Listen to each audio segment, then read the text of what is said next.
अब आप पढ़ते हैं रटने के लिए। 28/4 is equal to 7. 28/4 is equal to 7. 28/4 equals to 7. इसीलिए तो बहुत सारी परीक्षाओं में आपका सिलेक्शन नहीं हो रहा है। इस शब्द का, इस चिन्ह का इस्तेमाल करो। ये चाबी की तरह है, इसका काम है दिमाग को में डालकर इसको खोलना। इसका इस्तेमाल करना है, यहां से पढ़ना है और यहां पर पिक्चर बनानी है। ये पिक्चर यहां बननी चाहिए।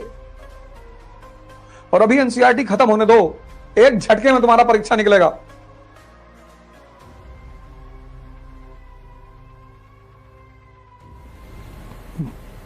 जय हिंद फ्रेंड्स।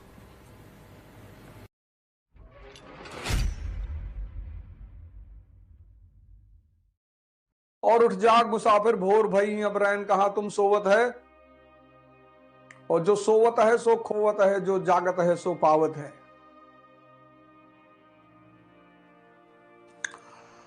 सारे लोग उठ जाएं। इस देश का भविष्य इस देश के युवाओं के हाथ में है। नौजवान क्रांति पार्ट 2।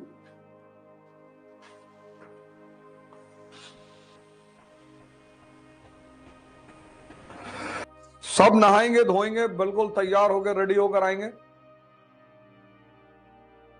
और कुछ बनने से पहले कुछ बनना पड़ता है, साधना करनी पड़ती है।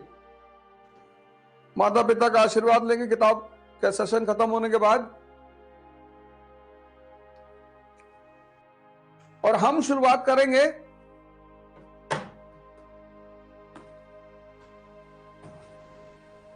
मैंने जैसे कहा कि 5 से 6 ध्यान और योग का कार्यक्रम रहेगा, पर वो अभी 10 दिन नहीं रहेगा। मैं 10 दिन पढ़ाऊंगा आपको। और ये विवेकानंद जी की एक किताब है, रामकृष्ण मठ से आती है ध्यान।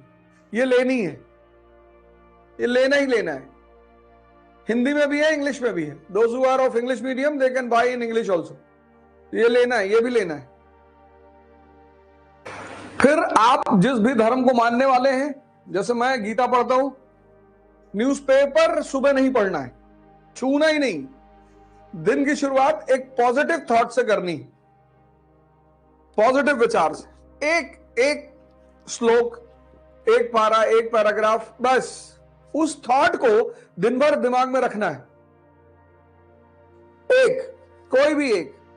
मैं यथार्थ गीता पढ़ता हूं, आप बाइबल पढ़िए, कुरान पढ़िए, आदि ग्रंथ पढ़िए, जो भी आपका धर्म ग्रंथ है, जो भी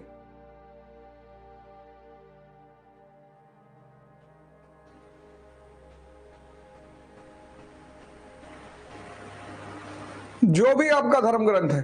तो आज का शेड्यूल बनाना है, पूरे दिन का शेड्यूल के हिसाब से ही काम करना है। डायरी हमेशा साथ में रखना है, वो चेक करना है कि ये मेरा शेड्यूल है कि नहीं।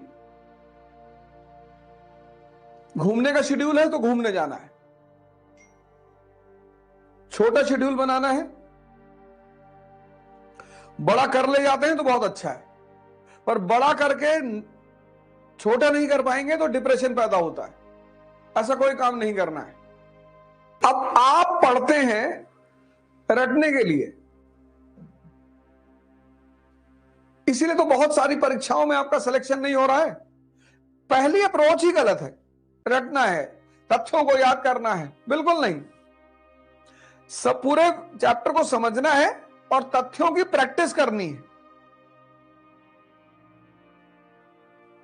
अब जो भी चैप्टर हम पढ़ेंगे उसका पहले थीम निकाल लेंगे कि इस चैप्टर का थीम क्या है।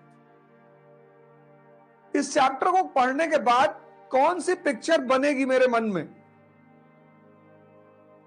इसका इस्तेमाल करना है। यहां से पढ़ना है और यहां पर पिक्चर बनानी है। किताबों को अंडरलाइन मत करो। अंडरलाइन करने से तुम्हें एहसास होता है कि तुमने पढ़ लिया है। इस शब्द का, इस चिन्ह का इस्तेमाल करो।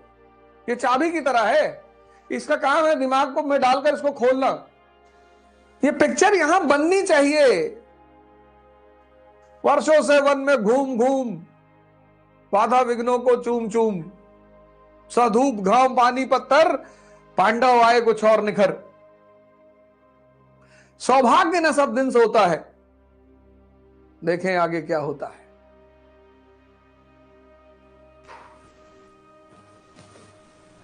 ये ग्राफ याद रखना है, इसको यहां सेव करना है, इसको नोट्स कहते हैं। वो जो गिना जाता है वही नोट नहीं है। तुम में से बहुत सारे लोग किताब को फिर से लिख देते हो, वो नोट्स नहीं है। अब देखो, आंख बंद करो, और अध्ययन के साथ जो सबसे बड़ी चीज जुड़ी हुई है वो है मनन।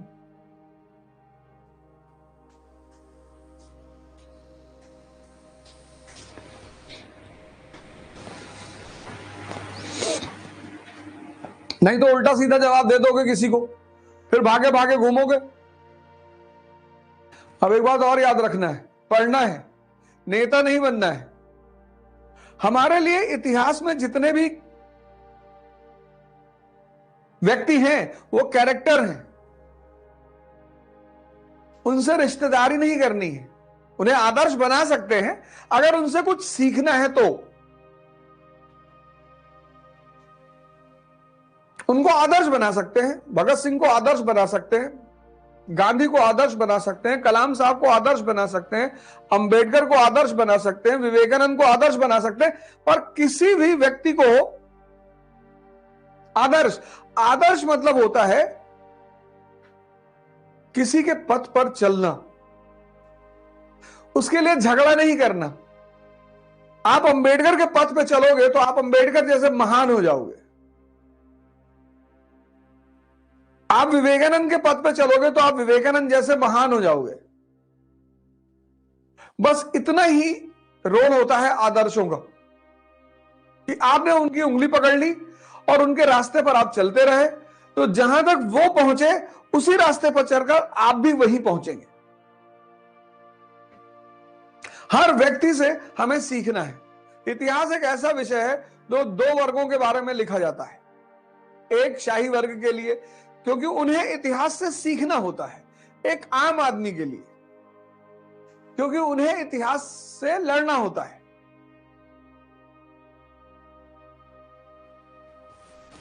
समझना है इस बात को। लड़ाई सबको जीवन में लड़नी है। देखो, 5 बजे उठ रहे हो, लड़ाई ही तो कर रहे हो। मानव का जीवन बिना युद्ध के संभव ही नहीं है। War is the part of human life, या मैं कहूं वॉर इज ह्यूमन लाइफ। सबके जीवन एक युद्ध है, लड़ना है। इन किसके लिए लड़ना है और किससे लड़ना है, यह बहुत जरूरी है। आप रिक्शे वाले से लड़ रहे हैं, ऑटो वाले से लड़ रहे हैं, आप खत्म हैं। आप कुछ नहीं कर पाएंगे जीवन में। हमारे दिल्ली के सीएम अरविंद केजरीवाल जी, वो हमेशा जो सत्ता में रहता है उसी से लड़ते हैं। कभी कांग्रेस से लड़ रहे थे, आज बीजेपी से लड़ रहे हैं। तुम लड़ते किससे हो, यह बहुत इंपॉर्टेंट है। और लड़ाई के बिना कोई जीवन ही नहीं।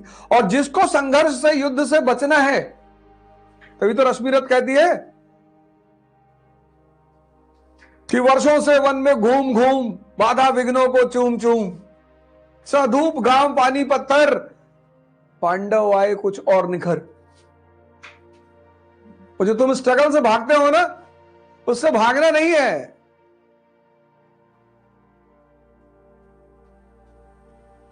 सौभाग्य न सब दिन सोता है, देखें आगे क्या होता है। अब तुम्हारी जो नीति है वो प्राथमिकता के हिसाब से होनी चाहिए। अशोक, विभिन्नतावादी भारत पर उसका शासन है, कटक से अटक, गुजरात से नॉर्थ ईस्ट, तो उसकी नीति क्या है? धम्म। इसीलिए तो महान है वो। जो व्यक्ति अपनी प्राथमिकता को ध्यान में रखकर नीति बनाएगा। अब तुम विद्यार्थी हो और वो भी प्रतिस्पर्धी, कॉम्पिटिटर, योद्धा। विद्यार्थी तब भी ठीक, योद्धा, प्रतिस्पर्धी, कॉम्पिटिटर और आईएएस की तैयारी करने वाला। अब तुमको हिंदू पढ़ना है, 2 घंटा मिनिमम। तुमको 6 घंटे की अपनी शेड्यूल की पढ़ाई करनी है, 8 घंटा, यानी पर डे ये 8 घंटा तुम्हें देना ही देना है। और बाकी 4-5 घंटा डिस्कशन करना, सोचना वॉक करना, एक्सरसाइज करना, ध्यान करना, यानी तुम्हारा जीवन में जीने का भी समय नहीं है। और एक ही साल की बात होती है, मैक्सिमम 2, तो 2 साल इन्वेस्ट करके अगर जिंदगी का 80 साल अच्छा हो जाए तो यार LIC से भी अच्छी पॉलिसी है।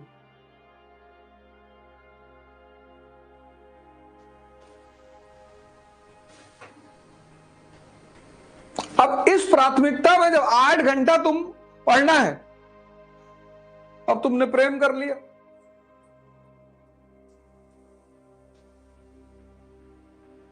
तो तुम्हारी प्राथमिकता ये थी नहीं। प्रेम गलत नहीं है, वो तुम्हारी प्राथमिकता नहीं थी। तुमने प्राथमिकता के विरोध में काम कर दिया, इसलिए तुम परेशान होने जा रहे हो। तुम प्रेम को दोष मत देना कि हमको लड़की बर्बाद कर दी, करती ही नहीं। जो जो एप्लीकेशन डालता है कि हमको बर्बाद कर दो, हमको बर्बाद कर दो, तो किसी किसी की इच्छा पूर्ति करती है। इसको बोलते हैं P=P। पॉलिसी किस पे डिपेंड करनी चाहिए? प्राथमिकता की। तुम्हें अपने जीवन की प्राथमिकताएं सेट करनी है, प्रायोरिटीज। एक औरत ने अपनी आदमी से कहा,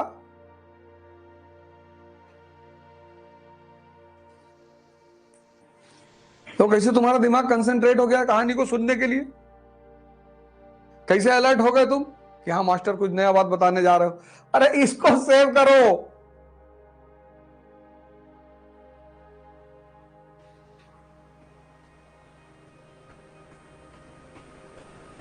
कुछ लोग तो बहुत बेचैन हो गए, पर्दे बैठ गए कि लड़की वड़की बात नहीं कर रहे हो। आज करेंगे ना, अभी करेंगे। अब तुम्हें यहीं पर रुकना है, एक इमेज बनानी है। 1707 औरंगजेब की डेथ, विद्रोह, वित्तीय संकट, विद्रोह से निपटने के लिए ये सारी नीतियां।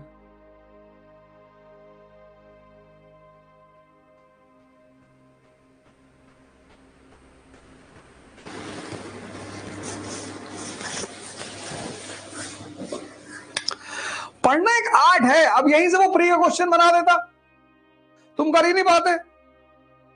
तुमको पता ही नहीं था। ईमानदारी से अपने दिल पे हाथ रख के पूछना, पहला पेज कितने लोग पढ़े थे? ये सब पता था? कितनी बार एनसीईआरटी पढ़े तुम? और अभी एनसीईआरटी खत्म होने दो, एक झटके में तुम्हारा परीक्षा निकलेगा।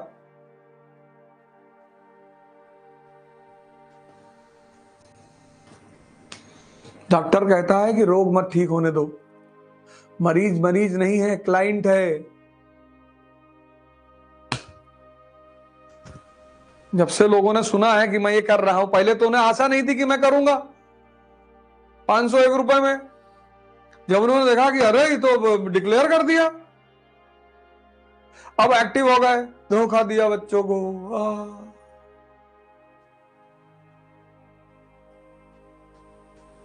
धोखा तो एक ही आदमी ने दिया था, भगवान कृष्ण ने दुर्योधन को। बाकी तो दुनियादारी है।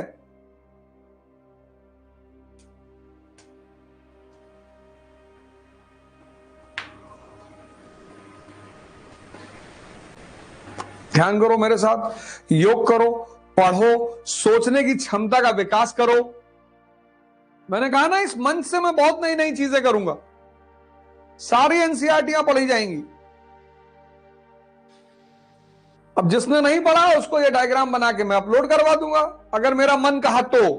नहीं कहा तो वो भी नहीं कराऊंगा। कोई रिकॉर्डेड लेक्चर नहीं।